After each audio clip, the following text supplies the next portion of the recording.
नमस्कार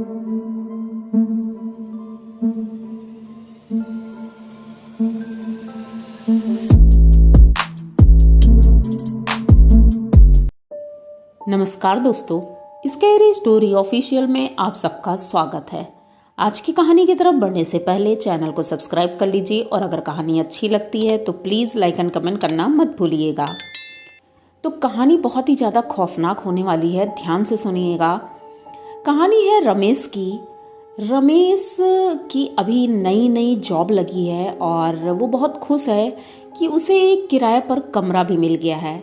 ये तो बहुत बड़ी बात है क्योंकि बड़े शहर में और कमरा आसानी से मिल जाए और ऊपर से कम दाम में।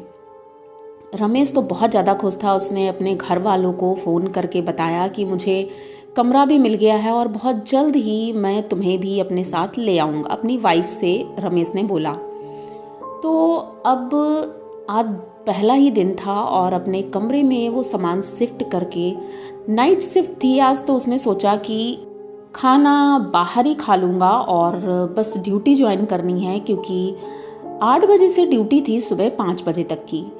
तो वो जल्दी जल्दी बस घर लॉक करता है और वहाँ से चल देता है। गली के लास्ट से हो करके उसे जाना होता था और गली के लास्ट में एक घर था जो कि बहुत पुराना था, लेकिन अभी ये नया नया आया था, इसे ज़्यादा कुछ पता नहीं था। तो इसने देखा कि उस घर के बाहर एक औरत खड़ी है जो कि बहुत ही ज़्यादा खूबसूरत थी। उसने रमेश को हाथ दिया और बोला कि मुझे थोड़ा आगे तक जाना है, क्या आप मुझे लिफ्ट देंगे? तो रमेश कहता है हाँ ठीक है, कोई बात नहीं, आप बैठ जाइए। तो अपनी बाइक में पीछे वाली सीट पर उसको बैठा लेता है और चल देता है। जैसे ही रमेश ने उसको बैठाला था, पता नहीं अचानक से पीछे कुत्ते पड़ जाते हैं और एक कुत्ते नहीं, गली के सारे कुत्ते उसके पीछे थे। रमेश को कुछ समझ में नहीं आ रहा था, आखिर ये कुत्ते मेरे पीछे क्यों पड़े हैं। फिर एक बार सोचता है हो सकता है मैं अभी यहाँ नया नया आया हूँ तो ये कुत्ते भी जानते नहीं होंगे, शायद इसलिए भौंक रहे हैं। ये काफ़ी दूर तक निकल जाता है लेकिन कुत्ते भी काफ़ी दूर तक उसके पीछे गए थे। रमेश अब उस औरत को सड़क के एक किनारे उतार देता है क्योंकि उसने रुकने को बोला था। उसके बाद जब ये चलने लगता है तो गौर करता है कि वो तो बहुत जंगल है, वहाँ पर आसपास कोई घर भी नहीं है। तो उनसे पूछता है कि मैडम आपको कोई प्रॉब्लम तो नहीं होगी, आपको जहाँ जाना है वहाँ मैं छोड़ दूँ क्या? तो वो कुछ बोलती नहीं है और चल देती है। तो रमेश भी सोचता है कि चलो ठीक है, कोई बात नहीं, शायद चली जाएंगी। अब जान पहचान भी नहीं है तो ज़्यादा कुछ बोल भी नहीं सकते हैं। तो ये अपनी बाइक स्टार्ट करता है और बस थोड़ा सा ही आगे निकला था तो एक बार ही सोचता है कि पीछे पलट कर देखूं कि आखिर ये किधर जा रही हैं। तो जैसे ही पीछे देखता है, दूर दूर तक कोई भी दिखाई नहीं दे रहा था। पर ऐसा कैसे हो सकता है क्योंकि आसपास कोई घर भी नहीं थे, कोई रास्ता भी नहीं था, तो वो अचानक से कहाँ जा सकती थी। ये सोच करके रमेश घबरा जाता है और बाइक स्टार्ट करता है और वहाँ से निकल जाता है। और अपना ऑफिस में काम तो कर रहा था लेकिन दिमाग उसका वहीं पर अटका था, आखिर वो औरत कौन थी। अब सुबह 5 बजे उसकी छुट्टी हुई तो उसके बाद निकलते निकलते वहाँ से 6 बज गया था और 6 बजे जब वो अपनी गली पर पहुंचता है उसी कोने वाले घर के पास, तो देखता है वो घर एकदम खंडर है, बाहर से ताला लगा है और ये उसे देखते हुए बस गुजर ही रहा था। अचानक से उसकी निगाह पड़ती है कि ऊपरी मंजिल पर एक जो कमरा है वहाँ पर कोई है। तो इसे लगा शायद वही औरत होगी और कुछ काम कर रही होगी। ज़्यादा गौर नहीं करता है और देखता भी नहीं है क्योंकि किराएदार है और कोई गलत ना समझे, इसलिए वहाँ रुकता नहीं है, सीधे अपने घर जाता है। सुबह का रूटीन नहाना धोना और फिर खाना बनाता है और खाना बनाकर खाने के बाद बस लेटा ही था कि उसने सोचा कि चलो थोड़ा कहीं अगल बगल घूम लेते हैं, किसी से मिल लेते हैं, जान पहचान बनाते हैं क्योंकि अब यहाँ रहना है तो थोड़ा सा जान पहचान बनाते हैं। तो अपने रूम से बाहर निकलता है तो मकान मालिक बुजुर्ग थे दोनों, तो वो दोनों बाहर धूप में बैठे थे क्योंकि सर्दी का मौसम था तो सुबह सुबह की धूप ले रहे थे। तो ये उनके पैर छूते हैं क्योंकि बुज़ुर्ग थे और सुबह सुबह उनका आशीर्वाद लेना अच्छा होता है। उनका आशीर्वाद लेते हैं और पूछते हैं कि अंकल जी आप ठीक हैं? तो वो कहते हैं हाँ। तो ये बोलते हैं कि ऐसे ही बातों बातों में कि वो जो कोने का घर है उस घर में कौन रहता है? तो अंकल जी बड़े गौर से रमेश को देखते हैं और पूछते हैं क्यों, क्या बात हो गई? तो रमेश पहले तो घबरा जाता है लेकिन फिर बोलता है कि अरे कुछ नहीं, वो रात में मैं ड्यूटी पर जा रहा था तो उन्होंने लिफ्ट मांगी थी हमसे, तो मैंने लिफ्ट तो दे दी थी लेकिन आधे रास्ते पर वो रुक गई थी, वहाँ पर कोई घर नहीं था और जैसे ही मैंने पीछे मुड़ के देखा तो वहाँ पर कोई नहीं था। आखिर अचानक वो कहाँ चली गई ये समझ में नहीं आ रहा था। मतलब मैंने कुछ गलत तो नहीं पूछ लिया आपसे? मतलब नॉर्मली मैंने पूछा आपसे कि ऐसा क्या है, मतलब कौन है वो?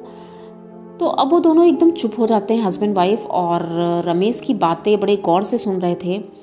फिर उसके बाद रमेश से बोलते हैं कि बेटा ऐसा है कि उस घर के पास से मत जाया करो, ये बीच से एक रास्ता बनाया हुआ है, हम लोग इधर ही से जाते हैं, उस रास्ते से मत जाना। तो रमेश कहता है क्यों अंकल जी, क्या बात है? तो कहते हैं बेटा वो ठीक नहीं है, वो रास्ता बहुत ख़राब है और मतलब तुम इधर ही से चले जाना। अब रमेश को कुछ लग रहा था कि ये शायद कुछ छुपा रहे हैं, लेकिन क्या छुपा रहे हैं ये नहीं पता था। अब वो चाहते थे कि शायद मैं इन्हें डरा ना दूं, इसलिए अंकल जी लोग शायद बताना नहीं चाहते थे। चलो कोई बात नहीं, आज शाम का वक्त आता है फिर से, और रमेश अपनी गाड़ी निकाल कर अब ड्यूटी के लिए चल पड़ा था। तभी उसने सोचा कि जो अंकल जी ने रास्ता बताया है मैं उसी रास्ते से जाऊंगा। लेकिन जैसे ही उस गली में वो मुड़ने लगा तो उसने देखा कि सामने एक बड़ा सा ट्रक खड़ा है और उस ट्रक की वजह से वो उस गली से नहीं जा पा रहा था। और अब तो वही एक रास्ता था जहाँ से वो जा सकता था।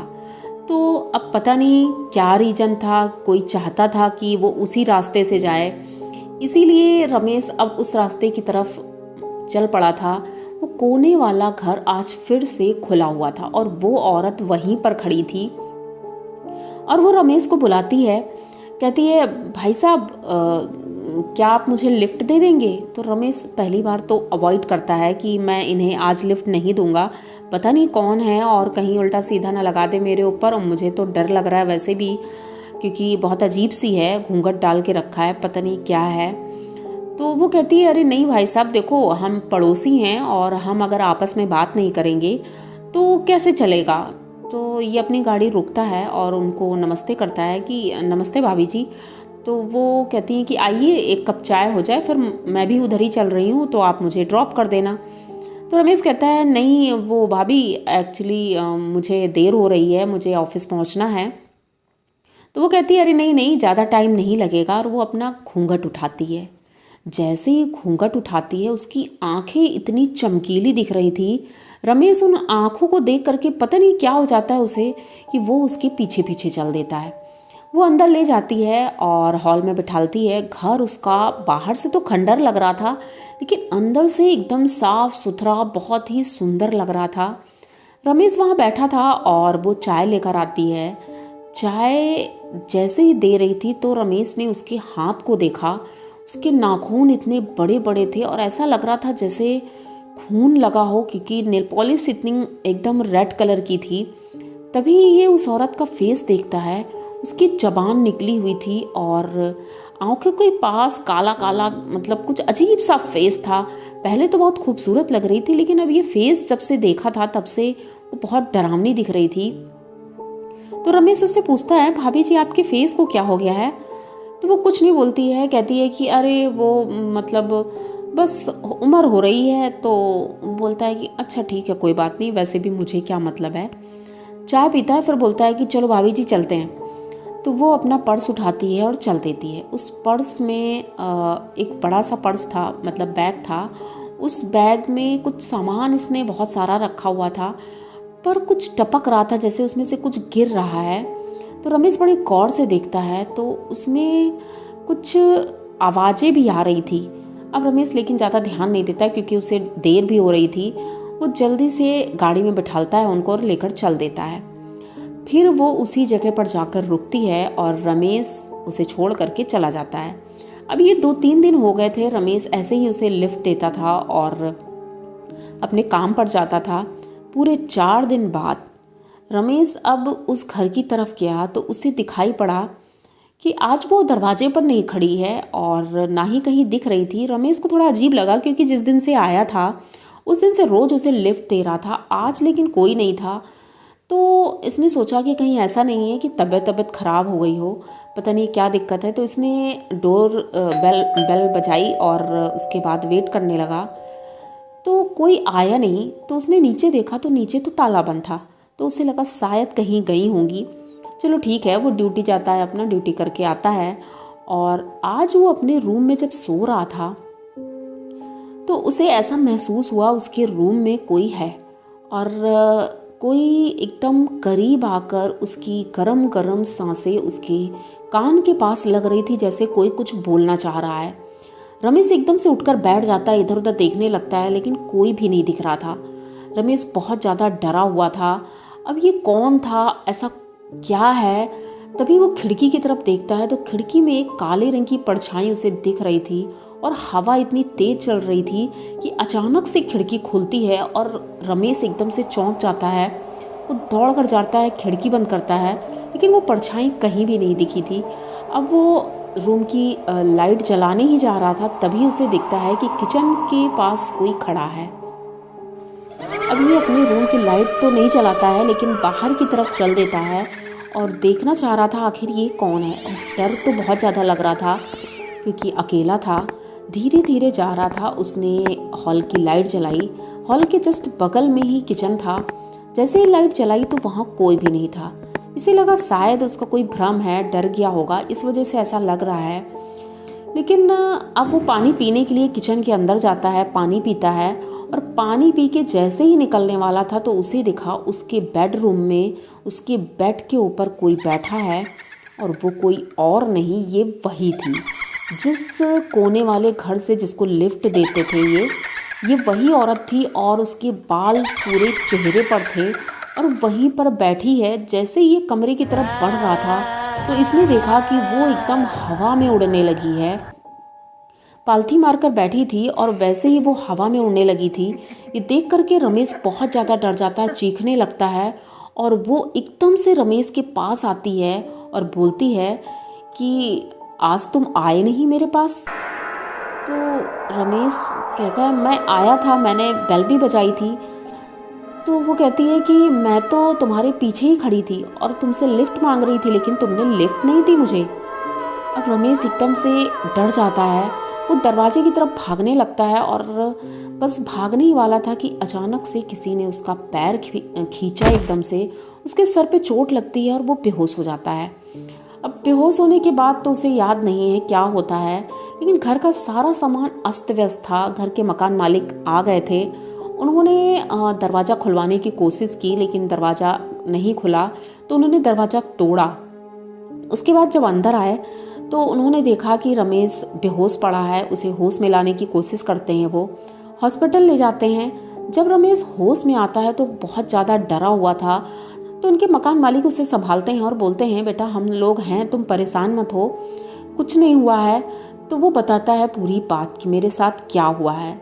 तो वो अंकल जी कहते हैं कि इसीलिए मैंने तुमसे कहा था उस कोने वाले घर की तरफ मत जाना।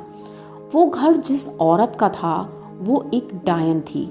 उस डायन के पति ने उसको छोड़ दिया था और वो उसी घर में हमेशा बंद रहती थी। उस घर से बाहर जाना चाहती थी लेकिन उसके पति ने बाहर से ताला लगा दिया था, तो वो कहीं जा नहीं पाई थी।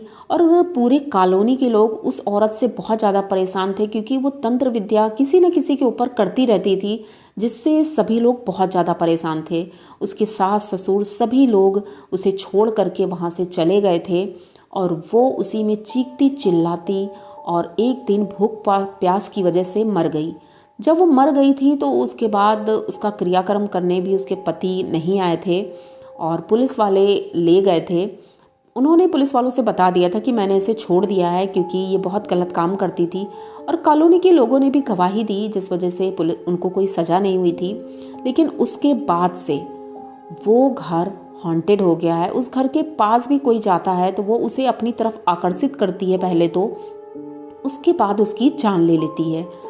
तो रमेश अब पूरी बात समझ रहा था कि आखिर क्या बात है, लेकिन वो तो भगवान की कृपा थी कि रमेश बच गया था और वो ठीक था। लेकिन अब उसने सोच लिया था कि वो इस घर में नहीं रहेगा, इस कॉलोनी में ही नहीं रहेगा, क्योंकि जो उसने एक्सपीरियंस किया था वो बहुत ही ज़्यादा भयानक था। उस औरत का नाम दामिनी था और दामिनी के नाम से आज भी उस कॉलोनी के लोग डरते हैं। तो रमेश तो घर छोड़कर चला गया था, लेकिन उस कॉलोनी के लोग उस रास्ते को एकदम से सील कर चुके हैं। वहाँ पर दीवार बन गई है, उस घर को एक तरह से बंद कर दिया गया, बाहर से कोई उधर नहीं जाता है। तो ये कहानी आप लोगों को कैसी लगी? अगर अच्छी लगी हो तो प्लीज़ चैनल को सब्सक्राइब करिए, लाइक कमेंट करिए, शेयर करिए और बने रहिए हमारे साथ। मिलते हैं फिर किसी नई कहानी में, तब तक के लिए डरते रहिए।